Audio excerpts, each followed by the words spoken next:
بسم الله الرحمن الرحيم. الرحمن علم القرآن، خلق الإنسان علمه البيان. الشمس والقمر بحسبان، والنجم والشجر يسجدان. والسماء رفعها ووضع الميزان، ألا تطغوا في الميزان. وأقيموا الوزن بالقسط ولا تخسروا الميزان.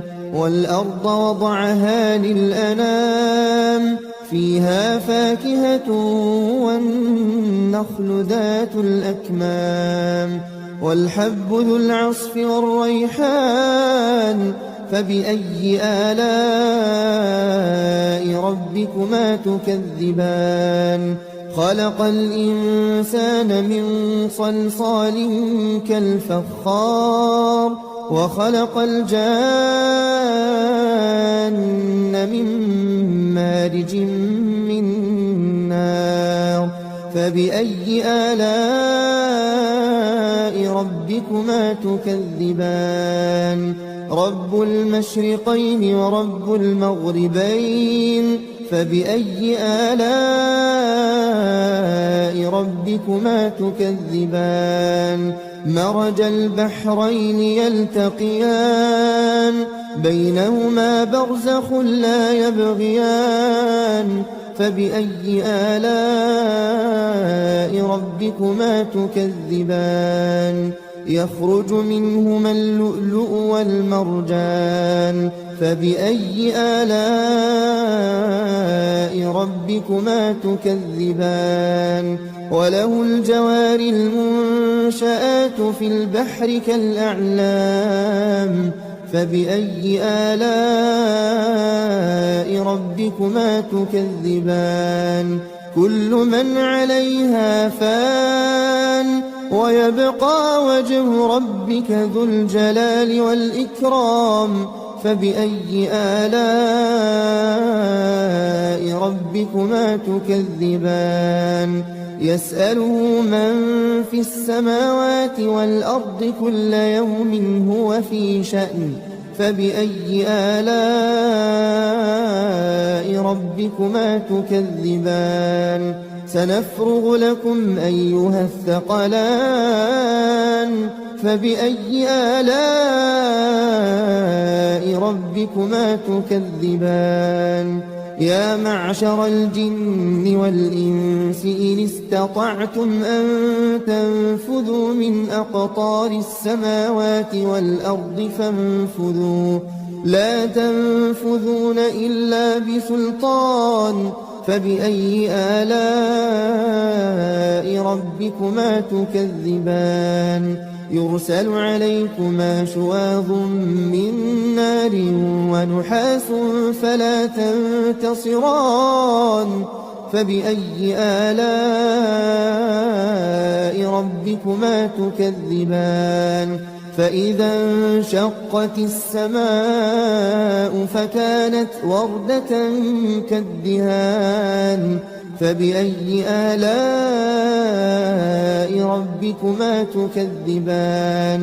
فيومئذ لا يسأل عن ذنبه إنس ولا جان.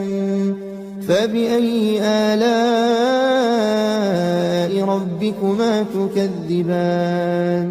يعرف المجرمون بسيماهم فيؤخذ بالنواصي والأقدام.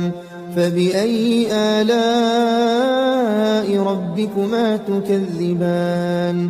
هذه جهنم التي يكذب بها المجرمون، يطوفون بينها وبين حميم آن. فبأي آلاء ربكما تكذبان. ولمن خاف مقام ربه جنتان. فبأي آلاء ربكما تكذبان. ذواتا أفنان فبأي آلاء ربكما تكذبان فيهما عينان تجريان فبأي آلاء ربكما تكذبان فيهما من كل فاكهة زوجان فبأي آلاء ربكما تكذبان متكئين على فرش بطائنها من استبرق وجنى الجنتين دان فبأي آلاء ربكما تكذبان فيهن قاصرات الطرف لم يطمثهن إنس قبلهم ولا جان فبأي آلاء ربكما تكذبان كأنهن الياقوت والمرجان فبأي آلاء ربكما تكذبان هل جزاء الإحسان إلا الإحسان فبأي آلاء ربكما تكذبان ومن دونهما جنتان فبأي آلاء ربكما تكذبان مدهامتان فبأي آلاء ربكما تكذبان فيهما عينان نضاختان فبأي آلاء ربكما تكذبان فيهما فاكهة ونخل ورمان فبأي آلاء ربكما تكذبان فيهن خيرات حسان فبأي آلاء ربكما تكذبان حور مقصورات في الخيام فبأي آلاء ربكما تكذبان لم يطمثهن إنس قبلهم ولا جان فبأي آلاء